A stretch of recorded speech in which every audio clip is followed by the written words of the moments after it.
Okay, today I'm going to get a little directive with you because I want you to stop moralizing about ADD and mental illness. I'm Angela. I'm here to help you live a more purposeful life in your relationship with God and with one another. I am passionate about breaking the stigma of mental health issues among fellow Christians. I'd love for you to subscribe so that we can keep connecting about these issues that affect our everyday lives as we fight against mental illness. What do I mean by this? We have all experienced someone moralizing. It's like they get up on their soapbox and they tell you what you should and shouldn't do, and it usually comes with a lot of pride and not so much love. It always has a lot to do about how you're treating your mental illness or your mental disorder. It's usually with the sense that they are 100% right and you couldn't have possibly researched your illness at all and you have no idea what you're doing. We've all experienced it.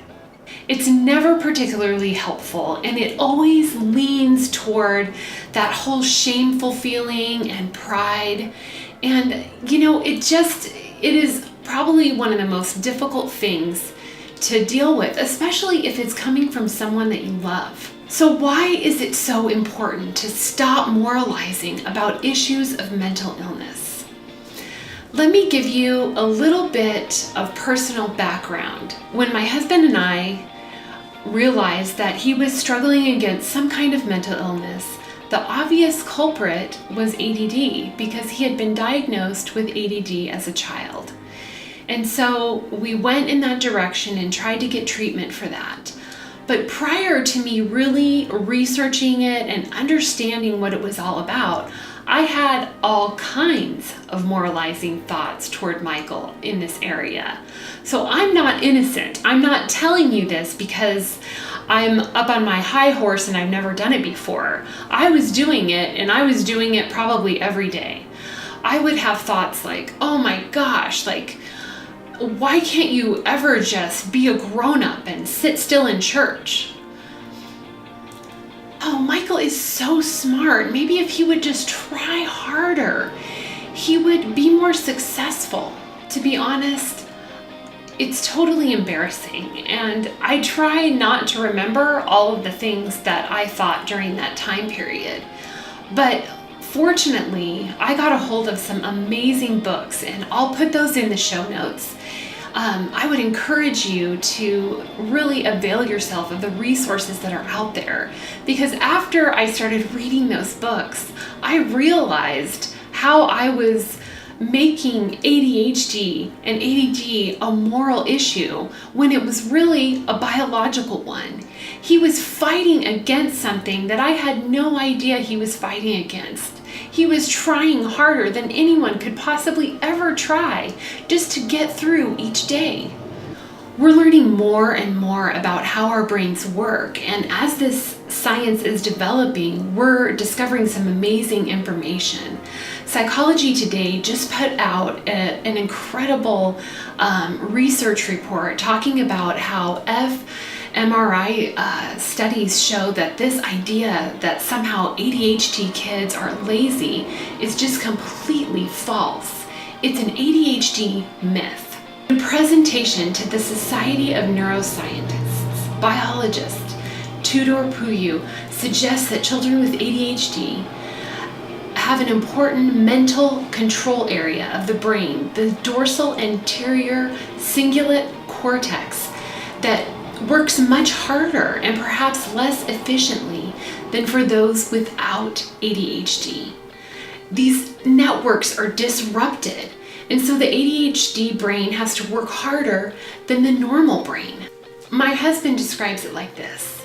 He says that in his brain, he thinks things through in an orderly fashion, and it's like a group of scientists have labeled his thoughts and details all together.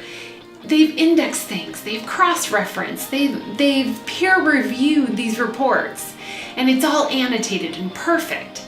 And then it's time for the handoff, and this messy bike messenger comes in, shoves the folders into his his bag and papers are just flying out everywhere, and he goes off to the mouth to make the presentation, right? Well, once he gets there, everything falls apart. Disarray ensues, and everyone is looking at him like, did you actually think that through before you said it? It's completely frustrating. I mean, what does this mean for those of us who aren't struggling with ADD or any other mental illness that really disrupts our executive functioning? What can we do about it?